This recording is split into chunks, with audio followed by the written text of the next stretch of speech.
Committee Member Collazo? Here. All here. Thank you. The first item on the agenda is the approval of the minutes of April 25th, 2022. Are there any changes or corrections to those minutes? If not, I'll look for a motion to accept the minutes. I'll move approval of the minutes. Second. That was moved by Board Member Grindal and seconded by Board Member Nguyen. Roll call, please. Chair Hannan, Aye. Vice Chair Grindal, Aye. Committee Member Nguyen, Aye. and Committee Member Collazo. Aye. Thank you. I'm going to shift the agenda around just a little bit, folks, since we're running a little bit late. I want to give those folks here that are here simply to comment on items that are not on the agenda. So if there's any item that you would like to comment on that's not currently on the agenda tonight, I'll ask that you come forward to the podium. Is there anybody online, Madam Clerk, that would wish to speak to any item not on the agenda? Christine, would you like to speak on anything?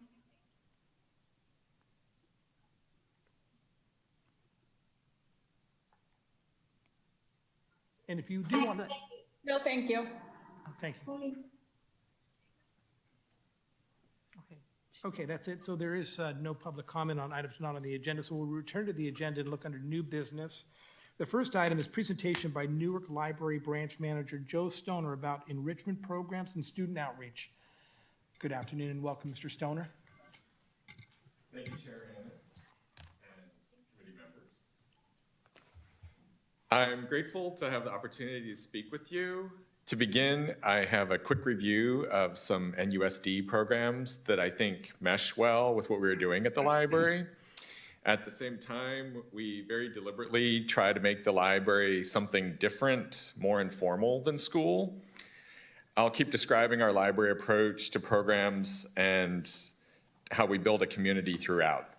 So, of course, we're all excited about the Star Academy, and I think there's some definitely possible collaboration with the Master of Code certification program. We're big fans of the dual language immersion program. Want to mention that we've given class tours to about half of the students from Coyote Hills Elementary who have been coming on walking field trips to the library. In fact, next week we're having the entire fourth grade come to visit. I like what I hear of the Newark Middle School plan, especially the focus on project-based learning.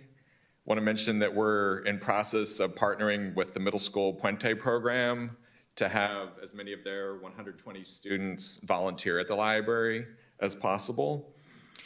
For a long time, I've been a fan of the Newark Middle School music program led by Mr. Ryan Hernandez.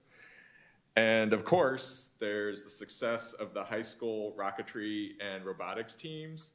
We've had both clubs give recruiting workshops at the library in the past.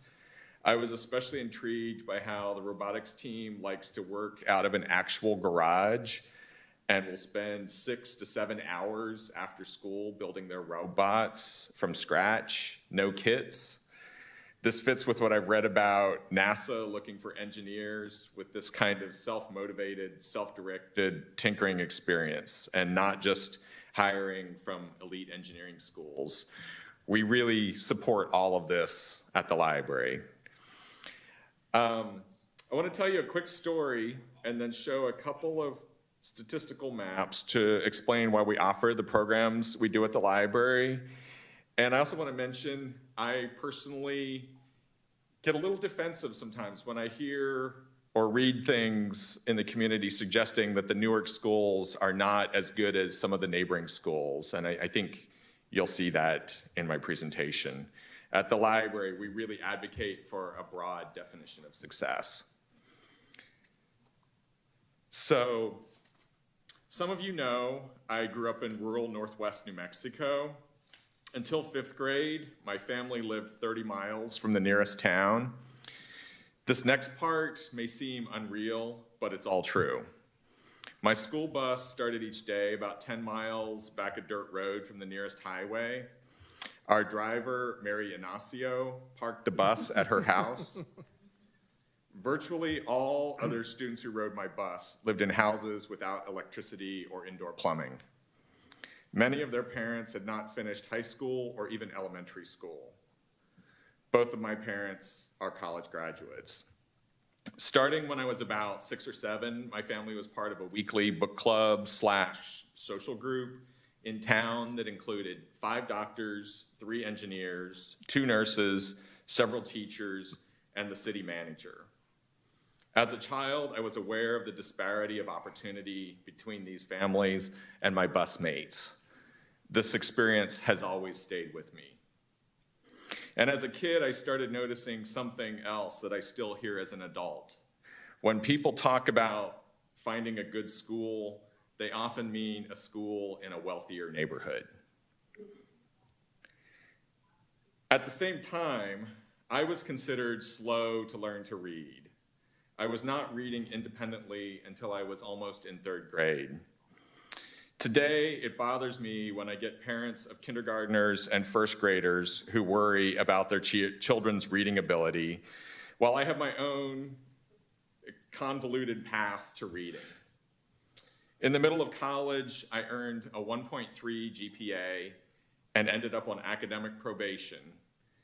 And yet, by the time I took the GRE for graduate school admissions, I scored at the 97th percentile on the verbal test, better than 97% of college graduates. I have a quick thought experiment for you.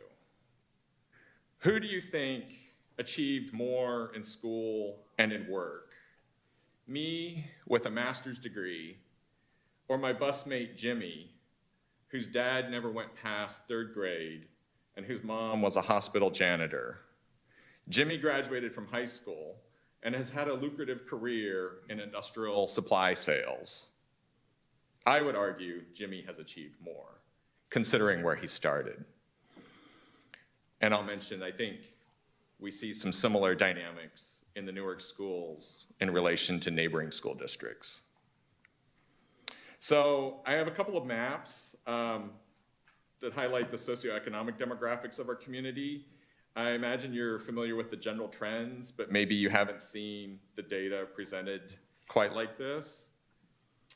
So this is from the Statistical Atlas, and we're looking at the percentage of adults with a bachelor's degree. In Newark, it's 37%, a little above the national average of 33%. You'll see that large sections of the city are lower than that. And also want to point out, in the surrounding city, we have neighborhoods, including all of the pink area surrounding Newark, where 78% of adults have a bachelor's degree or higher.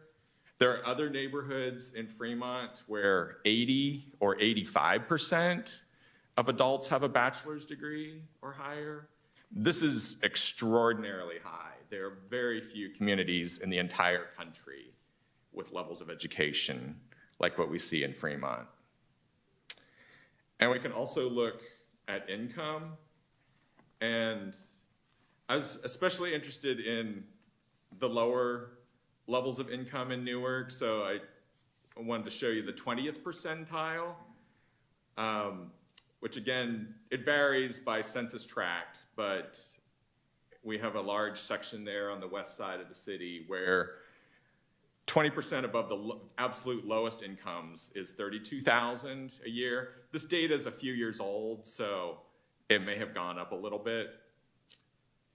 But again, in neighborhoods in Fremont surrounding Newark, we have, in all of that pink area surrounding Newark, that 20th percentile is 83,000. And in fact, there are neighborhoods in Fremont where that 20th percentile is over 100,000.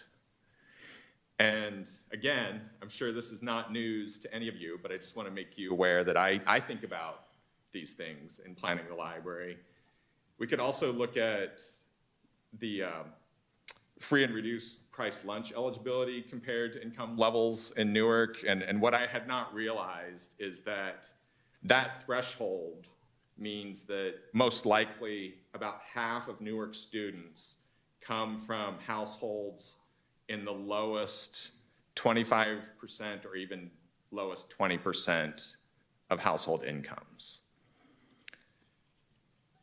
So, this is important to me, and this is why I really value things like our summer lunch program provided by the Newark Nutrition Program.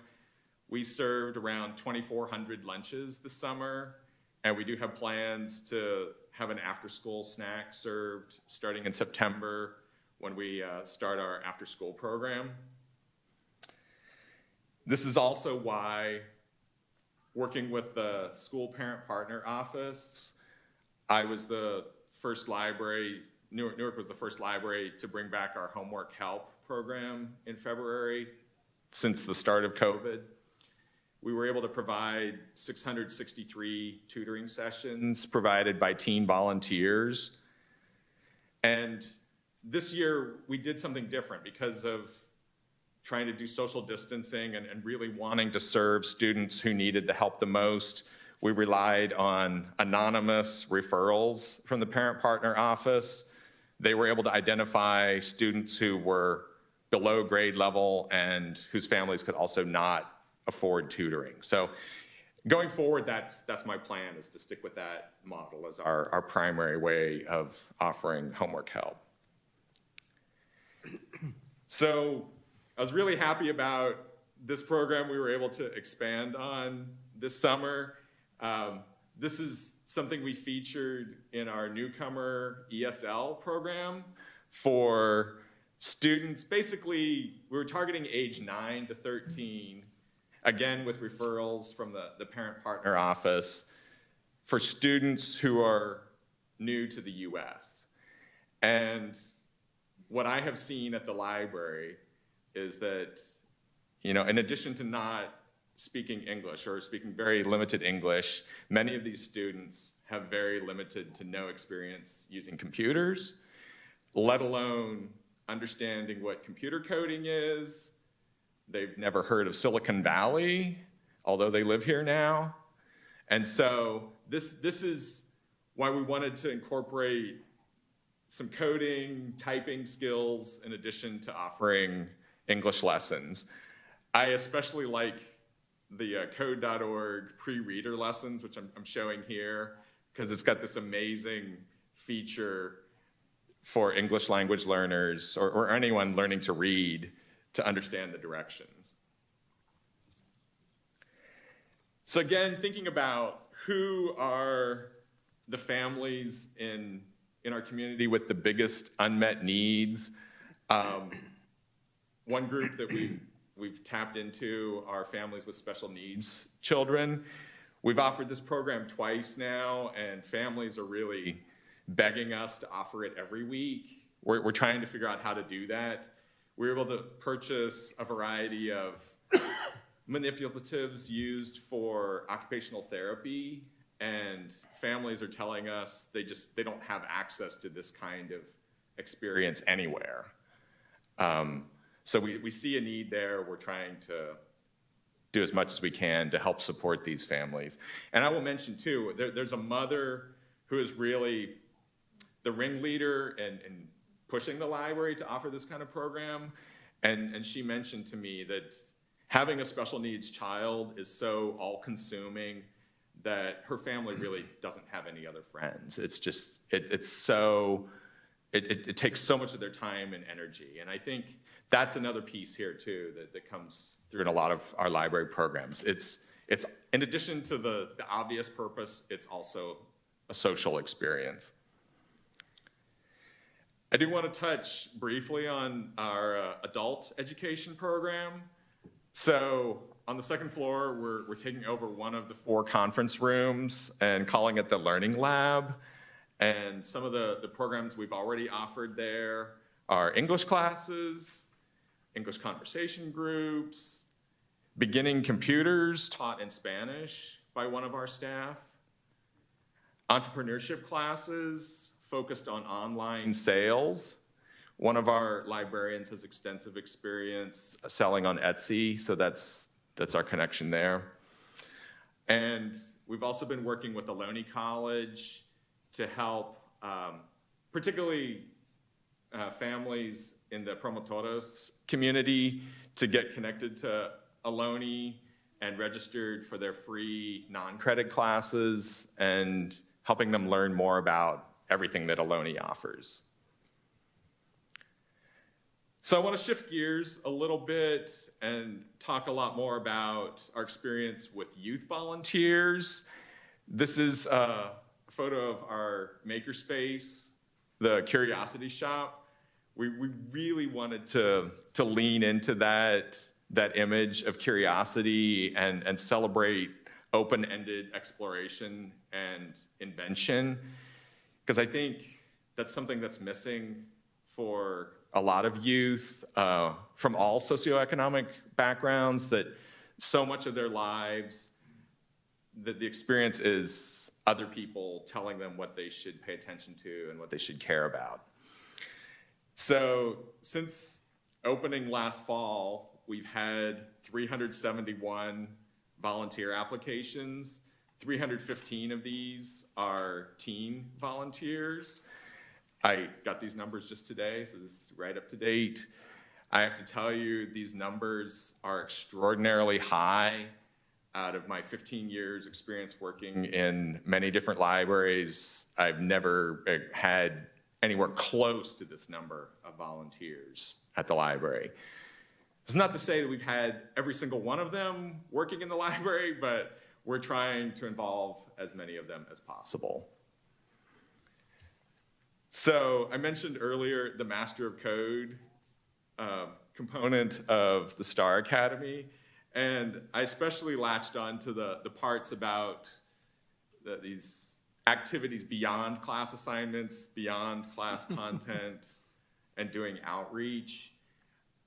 I wanted to mention that in the time I've been the manager of Newark Library, we get probably dozens of proposals from teens every year wanting to teach coding classes and STEM curriculum, but none of them are from Newark, not one.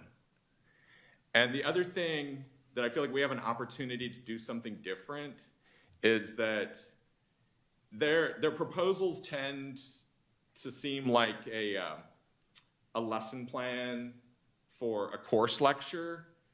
And we're really trying to do something different at the library. We don't want to duplicate what school's doing. And I know with project-based learning, schools are not about lectures anymore. But we really feel the need to remind teens that there are many other ways to learn that can be much more hands-on and focused on specific practical projects. That's really where we would like to help direct teens in this kind of partnership. So one more way to summarize that whole philosophy for me at the library, this is a quote from the Stanford D School, the design school that I keep coming back to. And I'm actually going to read it because I think it's so powerful. That they focus on unbounded problems. Like in life, there is no single right answer in a D School class. The problems are complex and ambiguous. The solutions are uncertain and unclear. We give students ample opportunities to experiment, take creative risks, and fail. It's great preparation for real-world problem solving because it is real-world problem solving. And again, I think that's something that seems to be missing in the lives of a lot of youth, that kind of open-ended exploration. So I included this photo I took a few months ago at the San Francisco Soapbox Derby because I think that for adults, and including myself, we hear about real-world problems and tend to think of big global problems like climate change and war and poverty and racism. And no doubt those are serious problems that deserve a lot of attention. But I think on a day-to-day basis, for adults and youth, it's a little hard to relate to that. And it's a little hard as an individual to have a big impact there. So what I propose is that real world problems can also be like, how do you build a funky wheeled vehicle that'll roll down a hill without crashing? That too is a real world problem.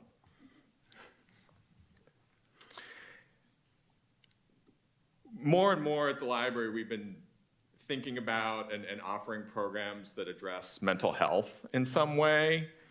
So this was taken from a presentation some area counselors gave at our library staff day 3 years ago, before COVID. And I'll read the comments from children and teens, because I think they resonate for me on a number of levels.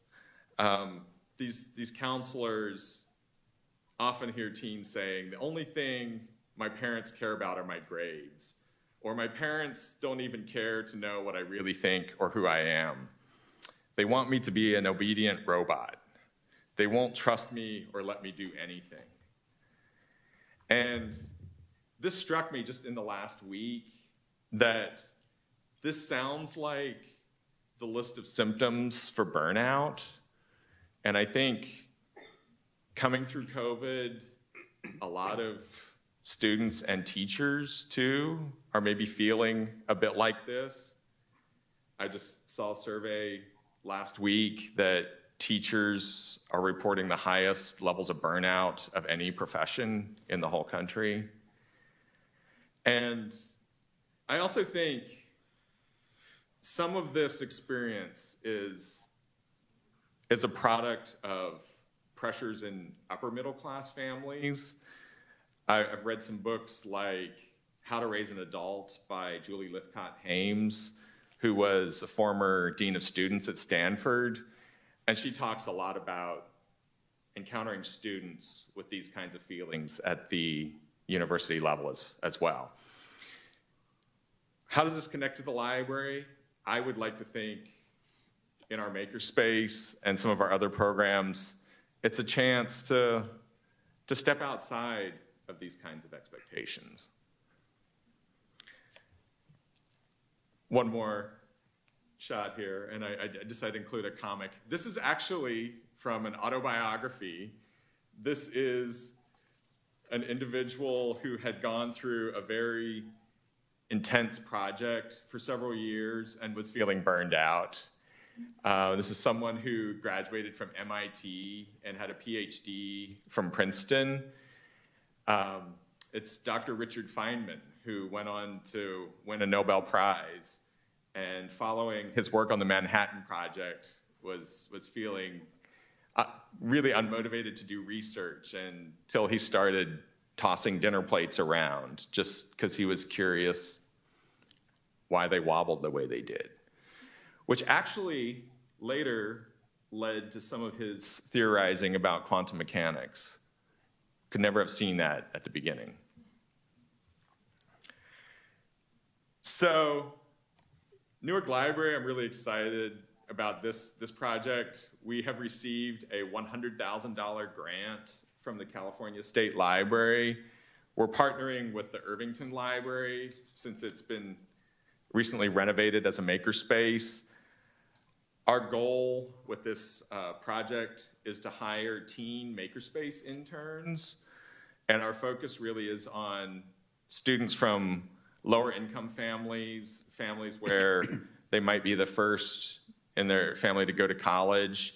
We are partnering with the Promotores Network on this to help identify youth to participate in this.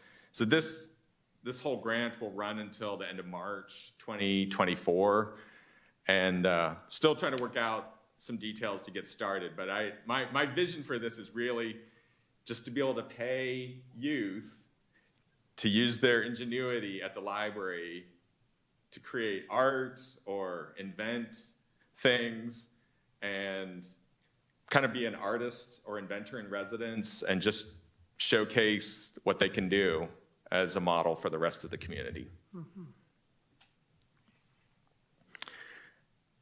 As another example of how students are engaging with school, I thought I would include this survey. It's actually from a neighboring high school. You can find it on their website. I'll tell you which one in just a minute. But this is work done by Challenge Success. They're a nonprofit based at the Stanford Graduate School of Education and do a lot of work with schools on making school more meaningful and less unnecessarily stressful. I think the points to focus on here are that only 9% of students report being fully engaged in school, that they do the work, find it meaningful, and find it enjoyable. And more than half, right there in the middle, do the work, but don't find it meaningful or enjoyable. This is actually from Mission San Jose High School. You can find this on their high school website.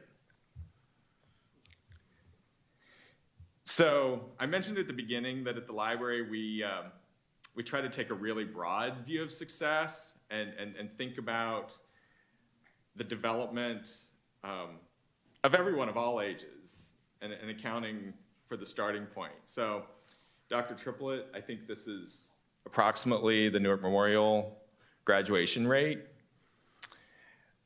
This is from the National Center for Education Statistics. And this number varies from year to year, but this is approximately the number of high school graduates who start college within 9 months. This was the most interesting number to me, also from the National Center for Education Statistics. If you look at the number of college students attending colleges that accept less than 50% of applicants, it's only 16.9%.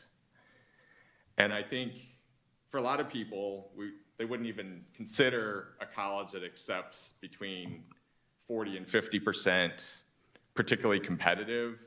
But even if we include that threshold, that it accept less than 50%, only 16.9% of all college students are in those colleges. So I decided to multiply all of these percentages together, and we get 10% of starting high school freshmen, approximately, who would end up at a college that's somewhat competitive, that accepts less than 50% of applicants. I wanted to include this because this again is something we think about at the library, that I've told our teen librarian, we're in this unique place as librarians. We're not parents, we're not teachers. And so we have a way we can be supportive of students no matter what their life goals and ambitions are. We can help them find that path. We want to be there to help students explore careers in the skilled trades. If they want to go to a competitive college, we're happy to help them do research to support that. But I am concerned that we not channel all of our attention and energy into that 10% that are really determined that that's the one path, the one straight path to success. I want to encourage students that there's research by Challenge Success that it really does not matter where you go to college. It's so much more about what you do, the activities you're in, the mentorships you find while you're in college. That is what correlates with a contented, successful life. In fact, I don't know if any of you heard that the U.S. Secretary of Education this week, Miguel Cardona, referred to college rankings as a joke and really wants to channel more funding into supporting students at less competitive colleges, because those really are the ones that are serving the majority of students. I have just a couple of final thoughts. This is a quote I really like from one of the counselors I referred to earlier. She said, "We have too many lectures and not enough connecting. people are starved for connection. And I think that's something that we also try to cultivate at the library. It reminded me of the psychological theory of self-determination theory, that people of all ages have a need for autonomy, competence, and relatedness. So these are things that we try to cultivate through all of our programs at the library. Especially our partnership with Promotores and the weekly Manitas en Acción, little hands in action. I really marvel at how this group of elementary students was so dedicated at meeting together on Zoom long after school was back in person. Over the summer, we started hosting them in person at the library. But I really think that what they experience in this is what I was just talking about, the sense of autonomy, competence, and relatedness. And I also like to think that this at a less complex level is really a version of the Promotores leadership model that is focused on empowering people, parents in our community who maybe did not finish school, maybe did not get past elementary school, but to see and to believe that they can make positive, significant change in the community. That whole model kind of challenges a traditional view of schooling that's been called the banking model of education, where the teachers and the authorities in the world are seen to have all of the knowledge that's important. And I think the leadership that the elementary students show in this program is really the first step in raising adults who have that sense that they can make positive change in the world. Very briefly, I wanted to mention another study I encountered recently, looking at, again, the definition of success and my thought experiment at the beginning about my own life compared to my friend Jimmy. And there are a couple of researchers in the LA metro area who are looking at different immigrant communities and looking at the education levels of the first generation of the parents, their income levels, and then comparing to where their children ended up. And looking at these different communities, they actually concluded that if that's our definition of success, if it's the change from one generation to another, that in fact, Mexican Americans are the most successful immigrant community, because so often there is so much growth in education and income from one generation to the next. My last slide. So I'm maybe most excited about this. I don't know. I'm excited about a lot of the things I talked about tonight. But Newark Library was also a recipient of another $100,000 grant, this from Alameda County through Supervisor Richard Valle's office. And our goal is to purchase musical instruments and some display cases and ways of displaying art in the library. We have, in fact, already purchased a baby grand piano, not this one, but similar. And as a musician myself, I really think this maybe is the clearest way that we can give students this kind of open-ended discovery that I was talking about. I think that's something that's really important. There's another education researcher, Dr. Yang Zhao at the University of Kansas, who uses the analogy that maybe one of the best things about American education is, in fact, the school talent show, because it celebrates such creativity and communication and expression. And that's that's really, in a nutshell, where I'm hoping to go with this at the library. So that's my presentation. Thank you very much. Any questions? Sure. Before we get to questions, let's just ask clarifying questions first, and then we'll get to comments. I'm going to look to the board members. Any clarifying comments before, or main questions before we get to comments? I do have one clarifying question. You mentioned youth volunteers and that this was the highest volume you've seen. How many of those are our students who are volunteering? That's a great question. I was trying to verify that today and wasn't able to. I think we had been able to sort that out in the past, and it's actually a little less than half. So of the 315 volunteers who are teens, we are seeing more than half who are coming from Fremont and Union City, primarily those two cities. And then my second question is, I'm overwhelmed of all the programs that the library does provide here for our new residents and also Alameda County. And I just want to see how that we can help you, partnership with you to get all of that information out for our families in NUSD. Thank you. I think there's room for some more ongoing conversations about this offline.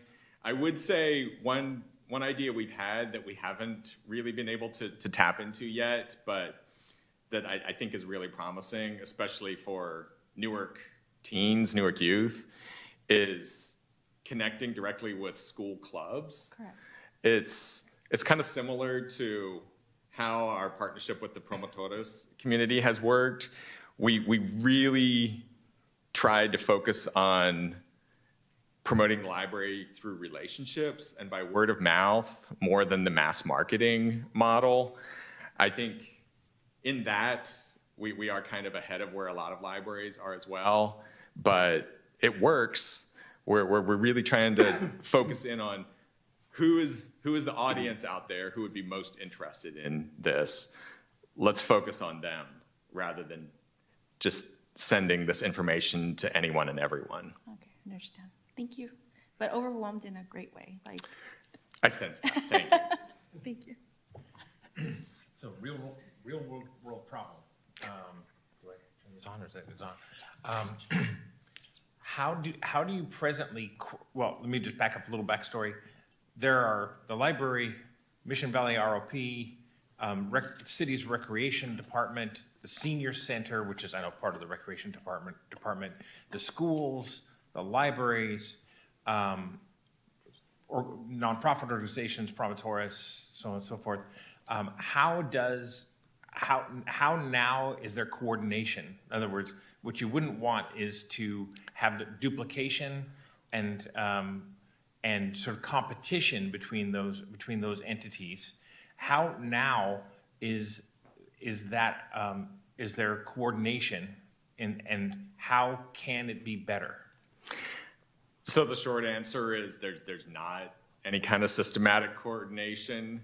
I think that there's always a hurdle there in getting it started because it does require focusing staff time on that coordination, and then in the long term there can be a benefit. I think, I mean, at least in terms of the work with the library, with the school, we have, again, found it really valuable connecting to particular departments like the parent partner office. I think because they're so in touch with everything that's going on at every school, they're able to identify that target audience for us. So that's been really beneficial, I think, you know, on both sides, to the school and the library.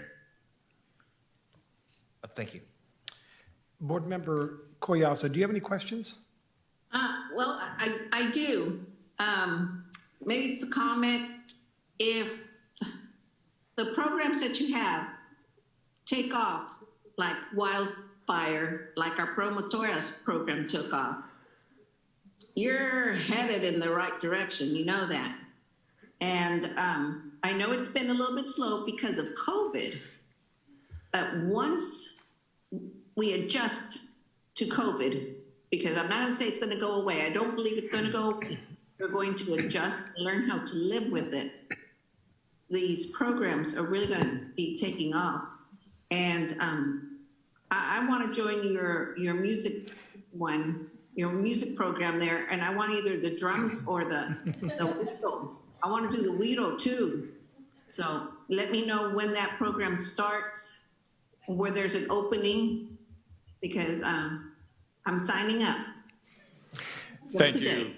Thank you, Councilmember Collazo, and we appreciate all of your support for the library.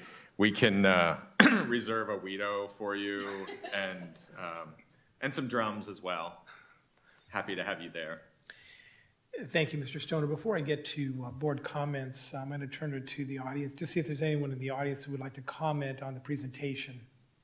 And if there's anyone online, Kathy, if they would like to comment on the presentation.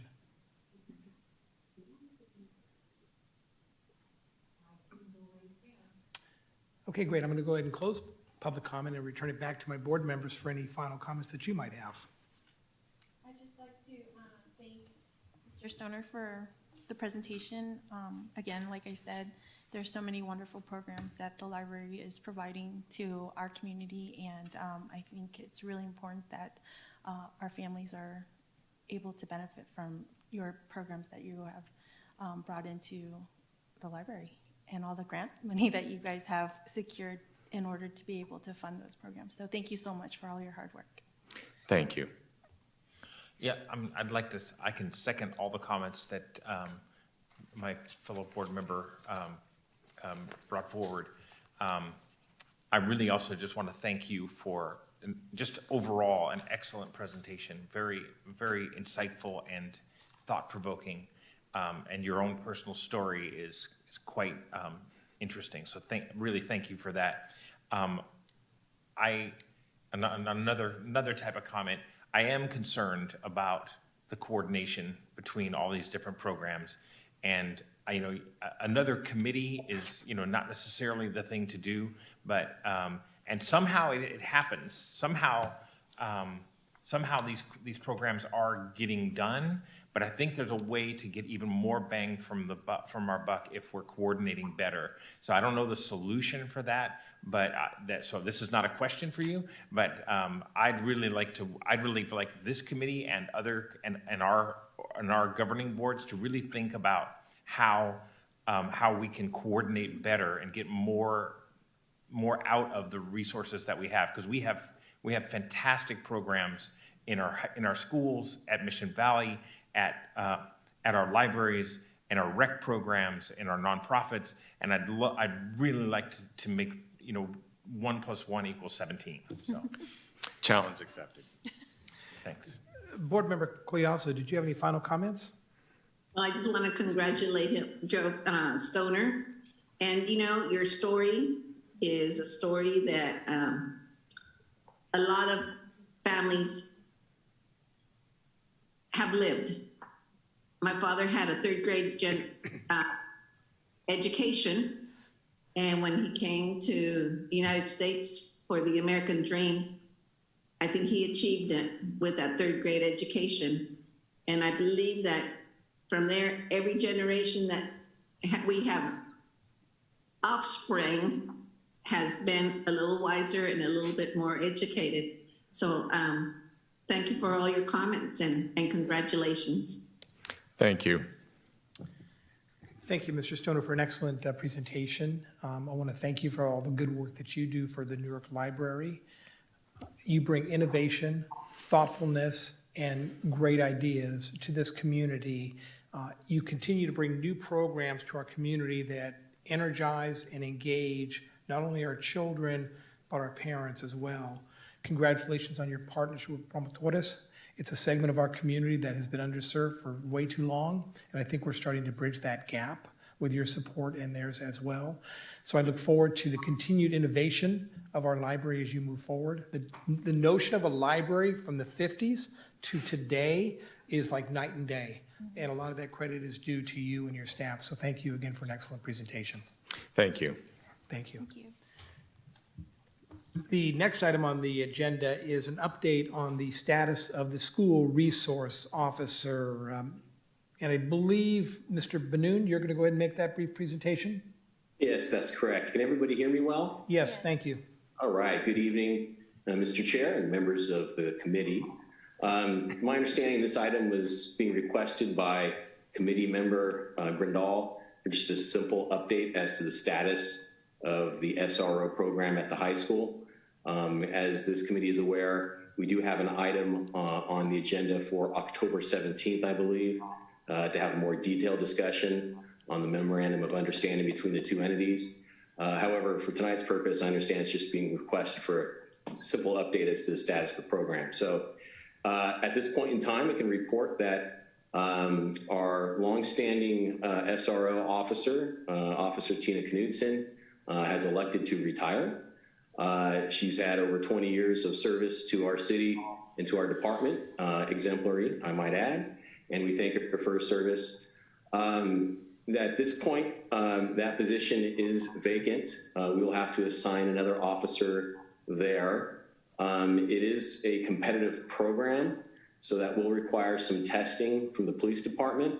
We have opened it up for candidates. I believe that period is closing or might have already closed. We will undergo a testing process, and we hope to have a new SRO identified and placed at the high school within the month. So essentially, that's the status of the program. I'd be happy to answer any questions that the committee may have.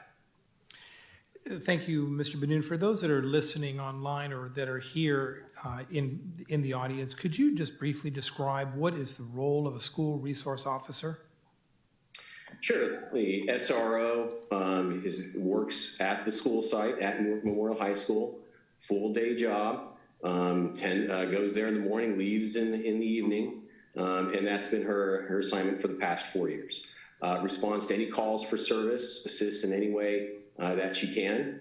She's dedicated all of her hours there at the school site. So in terms of calls for service, they just range the gamut. Anything relating in any way, shape, or form to our department, she will respond and represent our department. Excellent. Thank you. Board members, questions, comments? No questions. Just wanted to wish a happy retirement to our retiring SRO officer. Thank you. Mr. Gandal. Yes, I'll second the congratulations on her retirement. And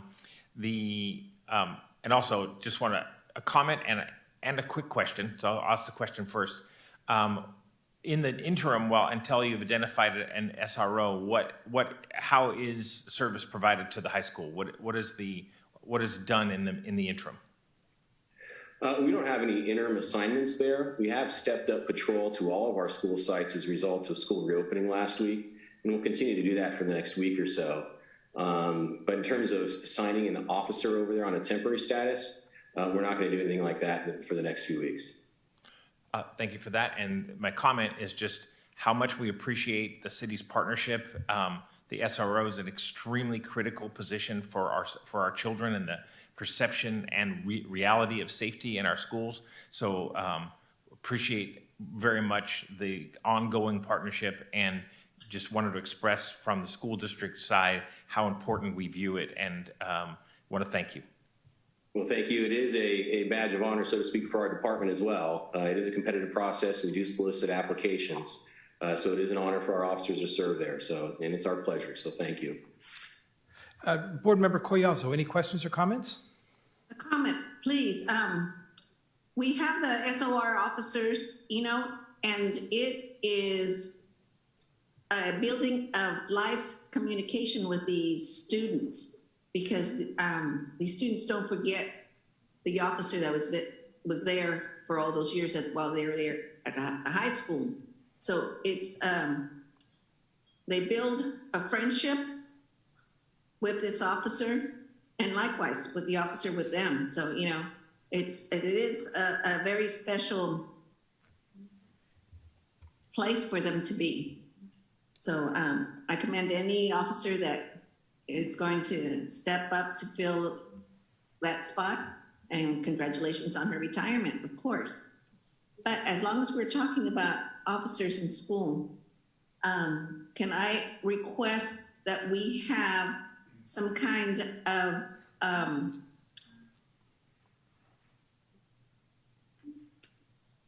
information about our preparedness in case of an active shooter in one of our schools with everything that's been happening? Something that maybe can be brought to us here. Maybe we could even kind of see if there's some kind of a practice drill at one of the schools or something. Thank you for that comment, Board Member Collazo. Mr. Benoon, would it be reasonable for this board to ask that your office provide an update relative to the issue described by Ms. Collazo for the October 2022 meeting? Be happy to check in with staff if that's something that's workable from our end. We'd be happy to provide that presentation.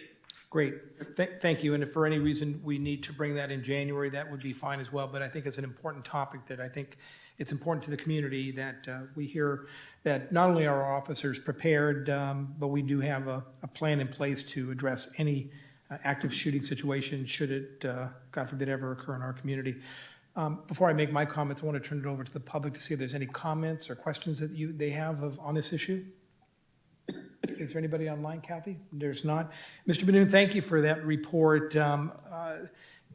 Not only having a presence of a police officer on campus, as mentioned by my colleagues, does it create a sense of camaraderie, a sense of partnership that these are citizens that serve our community in a public safety capacity, and it's good for the high school students to see that they're just like anyone else in our community. They have an assigned position, and they're there to help should the need arise. Any final comments, Mr. Benoon? Nothing further. Thank you. Thank you for your presentation. The next item on the agenda is information on academic loss in students due to COVID-19 and parental assistance. And I'll turn it over to Superintendent Triplett. Thank you very much. Do I need to request?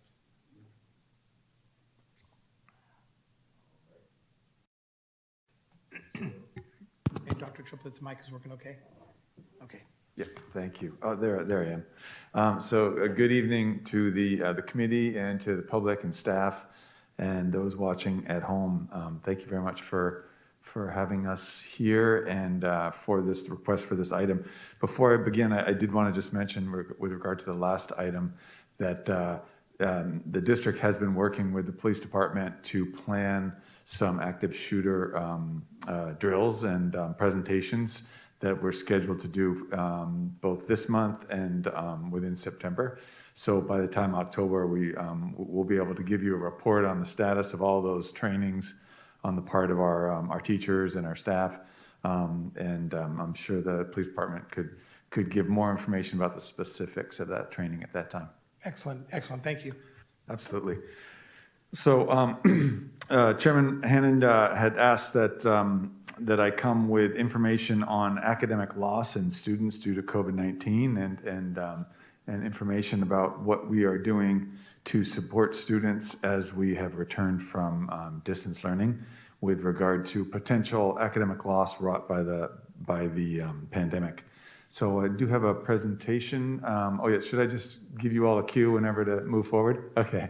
So before we go to the next slide, actually, a couple things. One, I do have a very brief presentation of some of the steps that we're taking.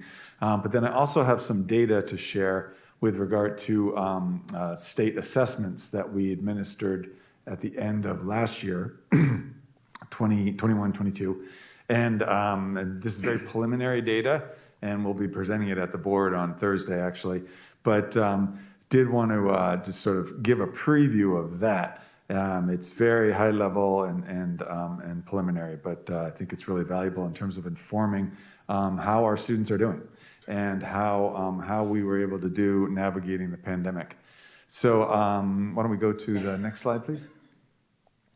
So I did want to appreciate Mr. Stoner. First of all, amazing presentation and the incredible work that's going on there at the library. It's super inspirational. And just really excited about the symmetry and the connections. I know there already is some connections and some partnerships.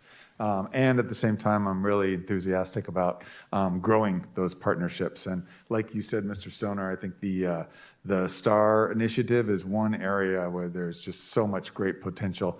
We presented to this committee about the STAR initiative for science, technology, aerospace, and robotics. And part of that initiative is makerspaces in every elementary school, as well as the junior high. And I'm excited to say that we brought that to the board in June, and that we're now starting the school year with makerspaces in every elementary school. And so there's a lot of potential there to cross-pollinate and really work together with the library and thinking about that. And then in addition, I was just getting so excited to hear this notion of our students in high school having an avenue for where they can do the sort of training of peers, supporting peer educators, and things like that at the Makerspace there at the library. So definitely more to come. I'm looking forward to talking with you more about that. So I bring all that up because it is related to academic loss and during COVID, and the challenges that every district in the country faced with distance learning. Because as we know, the amount of time instruction lost during the pandemic was just tremendous. And so as we entered this year and planned for our state assessments at the end of this past year, we really anticipated that we would see a sharp decline in academic achievement based on just what we knew to be true from the pandemic. And I'm actually really delighted to say that the decline was not what we anticipated. So I'll show that a little bit more later. But I wanted to start with this instructional priorities, because this is what we are focusing on for this year. And this is actually a carryover from last year as well. And we're really sort of doubling down on this. That these are the three areas that we're focusing on in terms of really supporting students to be successful. And as Mr. Stoner pointed out, we don't define success as merely academic grades, but there's so much more to what it is for our students to graduate and be successful. We did a year-long process with regard to what we wanted our young people to graduate with in terms of competencies and skills. We call that the graduate profile, and we had participation from literally hundreds of community members, business leaders, families, parents, students, staff. And in the end, what the agreement was, or what they landed on, was that NUSD graduates become critical thinkers, creative problem solvers, effective communicators with integrity, resilience, and empathy. So, so much of that is built into not just good grades, so to speak, but in some of the areas that we have here in these priority areas. So on the right side, you see social emotional learning and wellness. And as Mr. Stoner pointed out, this is so critical in order for kids to be able to be motivated, inspired, and really excited about learning. And we know that the pandemic really exacerbated this even more and created even a greater need for us to support our young people with social emotional wellness and health. So I'll talk a little bit about some of the things that we're doing to support that. And in the center, you see student engagement for rigorous standards-based instruction. And what that is really a focus on making sure we're teaching grade level, high expectations, but at the same time that we're not just standing in front of students and lecturing, but really thinking about how students can be engaged in their own learning and take ownership of their own learning. And then on the left, assessment for learning is really thinking about assessments as a way to inform what we need to do next, rather than just as a final summative thing. And so that goes for students as well. Students taking ownership of their learning and really identifying, based on assessment, how they are doing and what they feel like they need to do next. So those are our three instructional priorities.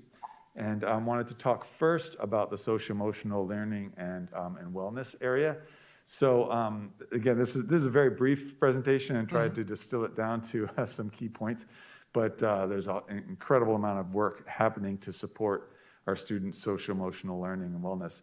Some of these are, number one, we've really worked hard to increase opportunities for student voice.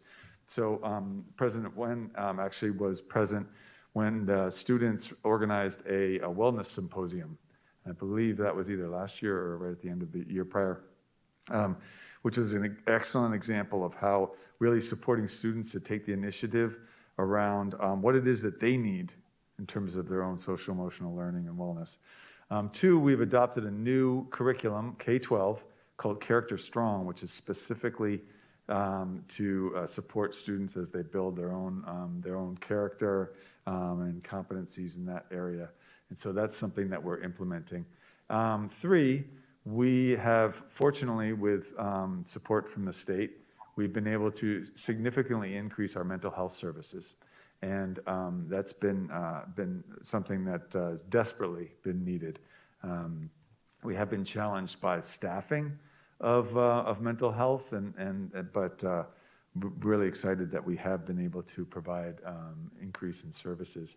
And then as part of that also is really supporting the learning of students and staff around their own mental health needs and how to access resources. And then lastly, I wanted to talk about what we call a coordination of services teams. And so we have one of these teams in every one of our schools, and it's made up of parent partners that were referenced by Mr. Stoner, as well as counselors, mental health providers, school administrators, teachers, et cetera. And what those teams do is they look at how to provide intensive supports to particular students and families who are struggling in some capacity. So that team meets every week and really thinks about individual students and their needs and what we can do to support them to access resources so that they're healthy and well.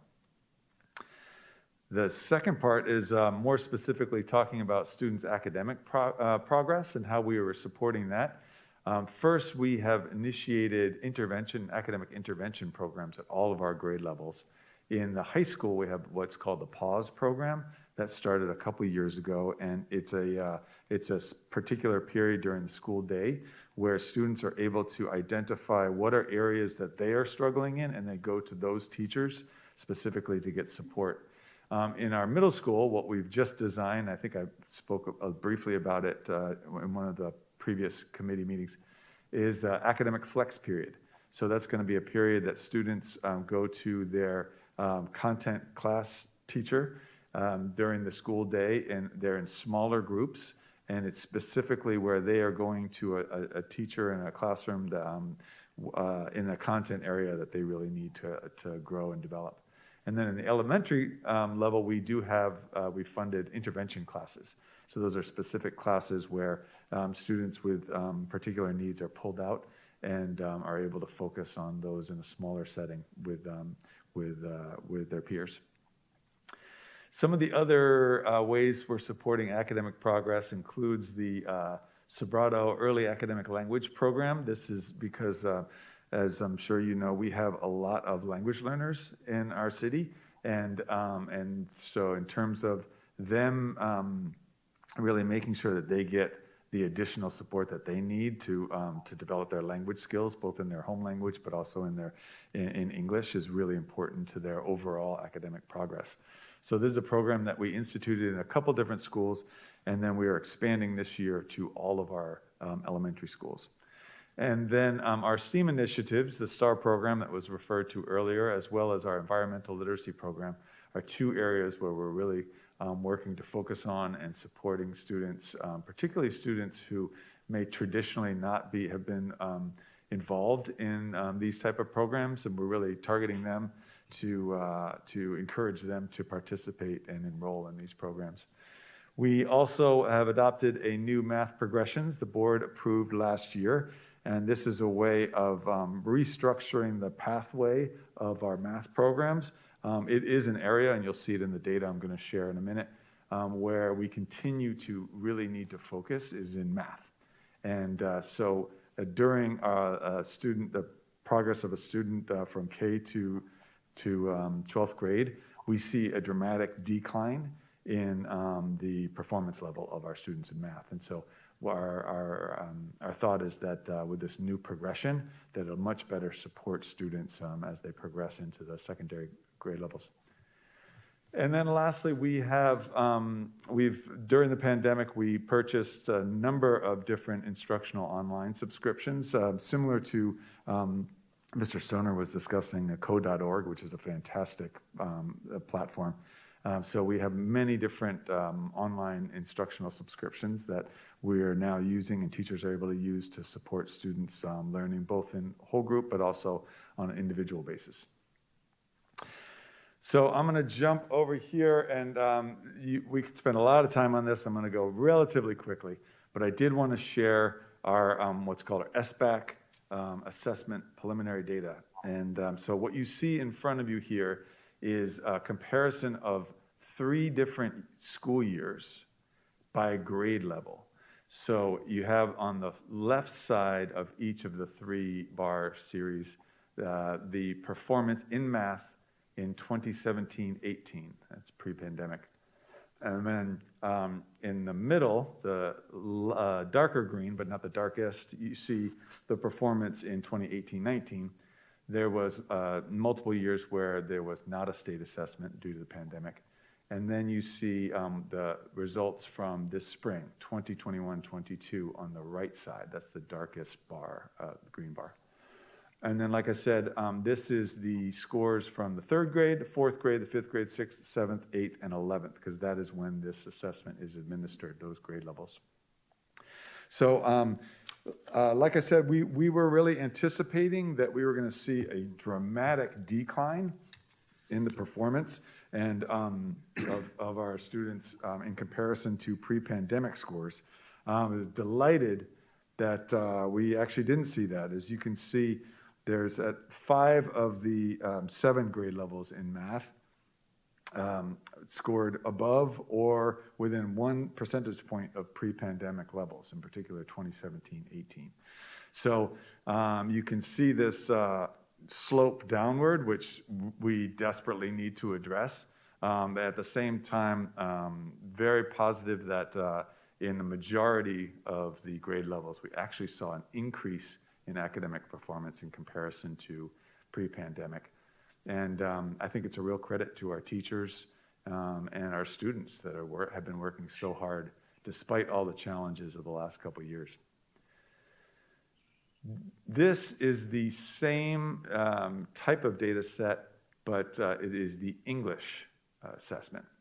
So even better news here. So what you see is that all of the different grade levels scored actually above or within 1 percentage point of pre-pandemic levels in English, which is really tremendous. And again, to have only 50% overall of our students at grade level is not acceptable. So we continue to we need to really push, and we really need to continue to grow. And at the same time, very positive that we're seeing an increase as compared to pre-pandemic. And then lastly, this is a slightly different data set. This is the science test, it has a different name, and it only was first administered in 2018-19. So you only see 2 bars because then it was administered again in 2021-22. It did happen prior to 2018-19, but it was not it was like a practice year. So you can see here that in science, we have in 11th grade, the scores are 1 percentage point lower than in 2018-19. But besides that in every other grade level, we're actually scoring higher this past year than in pre-pandemic.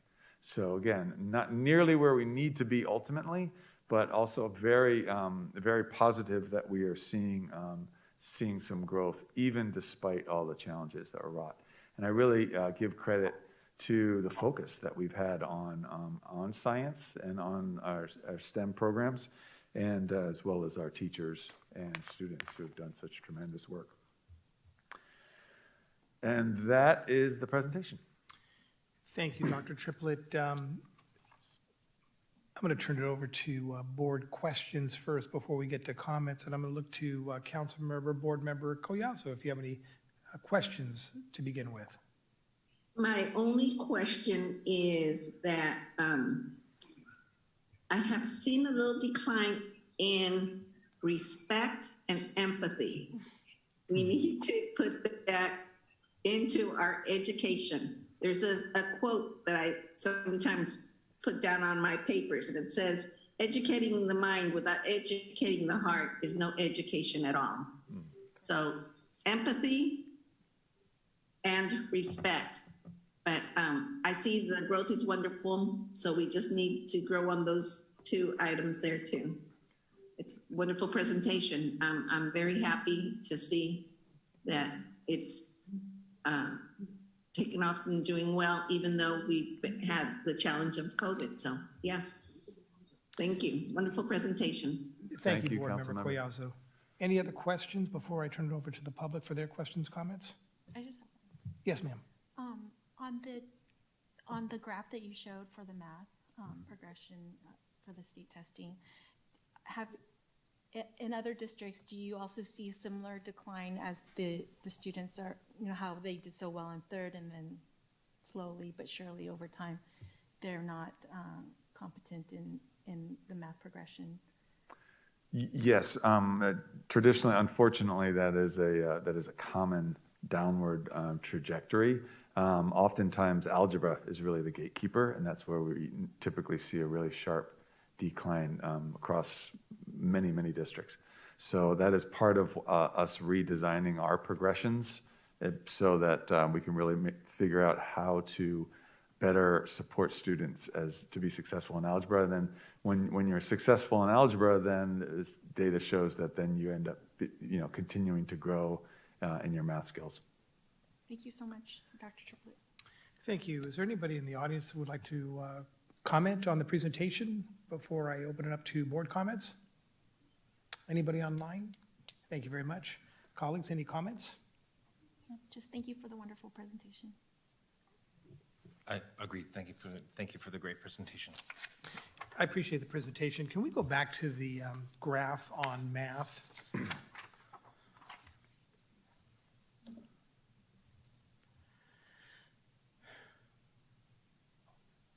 I do recognize the pandemic created a real upheaval when it comes to education, especially for younger students.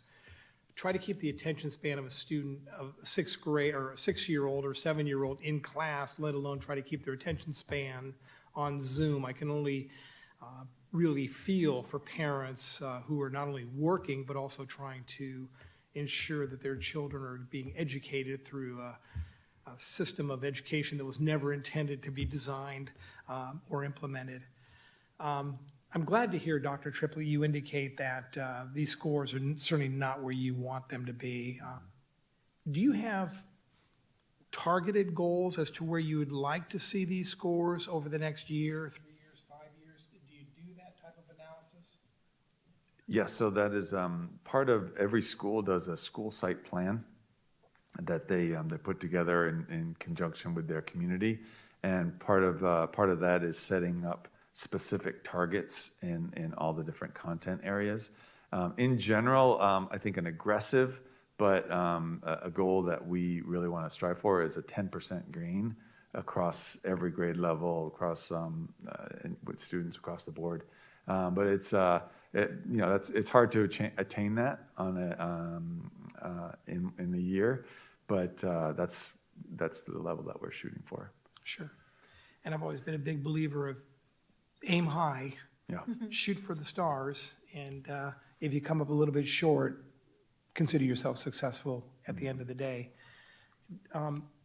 As a professional educator, do you have an explanation as to why, as I look at grade 3, for example, where they're at 56%, but then you see a slow progression down in grades 4, 5, 6, and 7, down to 42, 37, 33, 31, 30.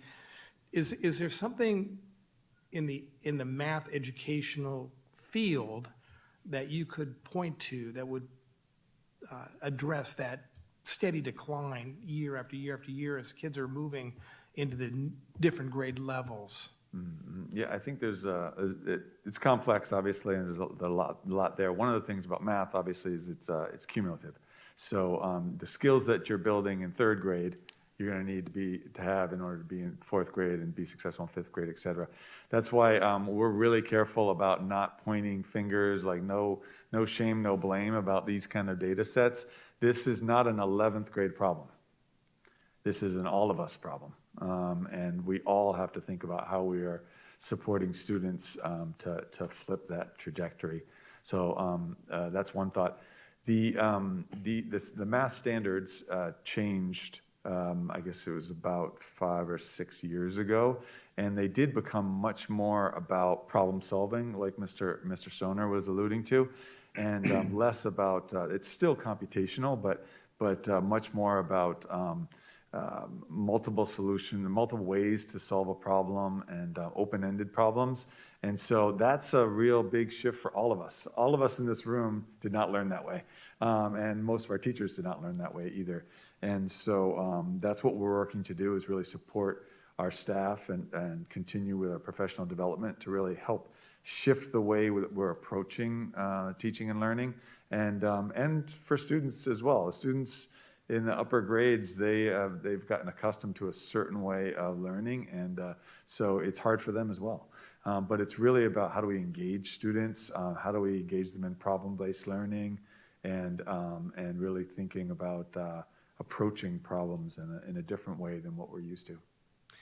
I had the opportunity to tutor at the library a few years ago, and had the chance to sit down with some of the students on math, especially some of the younger grades, and I experienced just as you described. It wasn't simply coming up with the answer, which is what we're accustomed to. It was kind of understanding what was the problem, what were the concepts, and I see a real value in that, because I think you engage a lot of other academic resources that, other than just simply computation, reading skills, things of that nature, that will benefit the student, I think, in the long run. I would like to see this on an annual basis come back to this committee, just so that we can applaud the successes that you're making moving forward. I am very sensitive to the notion that you mentioned early on in your presentation about some of the challenges faced by students and parents when it comes to English not being their first language. Recognizing that in our community, at what point would you say that a student in first grade or kindergarten becomes fairly proficient in English through our school system? Is that something, I know we'd like to see it obviously the sooner than later, but are we typically seeing that around where they become fairly proficient in English language, second, third grade, or maybe you could comment on that as well? Sure. So research tells us it takes about 7 years for a student to learn another language other than their home language. But there's some students that do that in a shorter period of time. And then there's, unfortunately, in California and in the country, there's a real problem with what we call long-term English language learners. So the challenge is we don't do, as a society, we don't do a very good job of supporting students to go beyond just the conversational language and really get to the academic language. And so oftentimes students get stuck in this long-term language learner category. And so part of what the Sobrato early language program that I was mentioning, as well as other programs do, is really trying to support the language development so that that students don't get stuck. Also, our dual language immersion program is a really great avenue, because we know, research tells us that if students are continuing to learn in their home language, that it'll actually improve their learning over time in English. Excellent. I know I love the Spanish immersion programs that we have here, and I want to give you and the board, Newark Unified School District Board, a great deal of credit for implementing that program, and I certainly am looking forward to hearing some of the successes that come from that as well. Thank you for the presentation. I know that this is an area of concern for all parents in our community, and I think under your leadership, we're going to see some real progression moving forward, so thank you. Yeah, thank you. Those were the items on our agenda. We did public comment already. We've identified a few future agenda items for October the 17th, and would ask my colleagues if there's any additional items that you would like to add to the October 17th agenda to please try to get those, please ensure that you get those to the city manager Benoon and/or Superintendent Triplett by no later than October the 1st, okay? So they have sufficient time to prepare and plan a presentation. And to Mr. Benoon and Mr. Triplett, I want to let you know that these items are not set in stone. If you need additional time to put a presentation together that you would like to see carried over into January, there's nothing here that we have to hear back in October. So certainly the timetable is open and fluid if necessary. So with that in mind, I'm going to go ahead and adjourn this meeting. Yes? Councilmember Collazo has her hand up. Does she? See, my screen is blank. Councilmember Collazo. Board Member Collazo. I've had my hand up so long, it was getting tired already. So I wanted to go back and the challenges that the students were facing because they weren't first English learners. You know, I kind of forgot my question now. So if we had professional mentors, maybe some of our city employees kind of step up and mentor some of these students, I think that would not only help them in their learning, but build better goodwill between the students and our staff, you know. So that was what I wanted to bring up. Thank you, Board Member Collazo. I think it's an excellent idea, an excellent example. We have many seniors, for example, in our community that I'm certain would love to step in and mentor a younger person. I imagine we have a number of folks at the library that are currently doing that. So I think Board Member Grindal mentioned there's opportunities for us to maybe do a little bit more work together as a community to identify those areas where we're deficient and seek opportunities to see if we can't, bring solutions to the table. And I think your suggestion was a good one. So, Board Member Collazo, thank you for that. And with that, I give you permission to close the meeting. I just have one. Yes, Board Member Nguyen. I just want to thank members of Promotores for all the hard work that they do, bridging families and finding programs for them to help them thrive in our community. And thank you for the wonderful work that you do. So thank you so much. I agree. So with Board Member Collazo's motion to adjourn, can I get a second? Second. Second. All those in favor, say aye. Aye. We are adjourned. Thank you.